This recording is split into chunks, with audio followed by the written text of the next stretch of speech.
こんにちは、隙間のリリーです。メレ読むためのハワイ語ミニ講座、よろしくお願いします。今日はマーク山中さんが作曲し、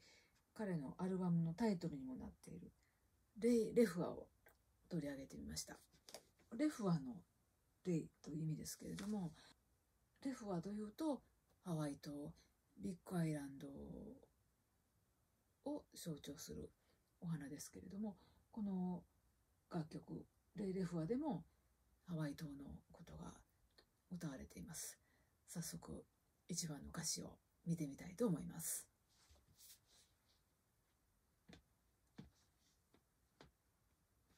オラのおハワイイカレレフア。ここまでが一文ですけれども、オラ状態動詞ですね。生きている、健康であるっていうような意味の状態動詞ですけれども、ここではおハワイハワイ島が主語なので、生き生きしているっていうぐらいに訳すと自然かなと思うんですけれども、ハワイ島ビッグアイランドは生き生きしている、生き生きして見える。そしてその後続く「い」で始まるフレーズ「イカレイレフは」ここのところは、状態動詞とともに使われている「い」で始まるフレーズは、ほら生き生きしているその状態になっている理由、原因と考えると訳しやすいんですね。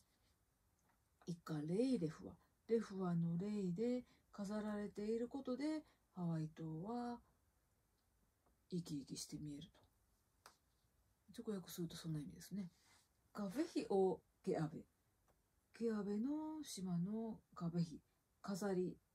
というのは勲章受け継がれてきた島の美しさっていうふうに解釈するといいかなと思います。レイホオーラ、先ほど出てきたオラ、生きている、生き生きしているという状態動詞にホオがついていて、命を与えるっていうような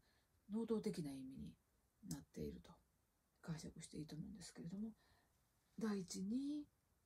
生命を与える霊、そんな風に訳すことができると思います。ざっくり訳しただけでも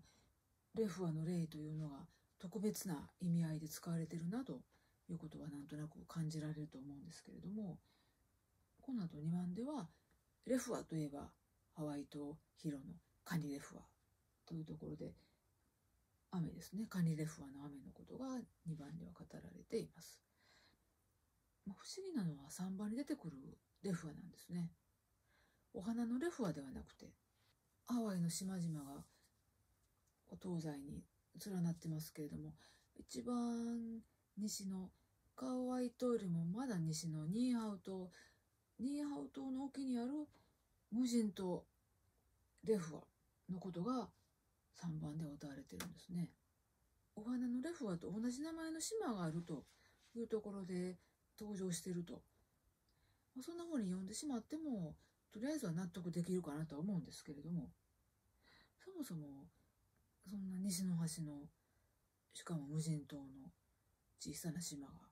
レフアと呼ばれていて、ハワイ島の象徴であるレフアと同じ名前でというのはどういうことなのか。このレフアが実はあるものを象徴してたりするんですね。そのあたりをズーム講座ではハワイ語を丁寧にたどりながら、レフアという言葉にどういう意味合いを持たせて語られているのかっていうところからレフアのメッセージを読んでいきたいなと思っています。ズーム講座のご案内は隙間のリリーのハワイアンソングブック、私のブログの方でご案内していますので、よかったらそちらの方も見ていただけたら嬉しいです。メレ読むためのハワイ語ミニ講座終わります。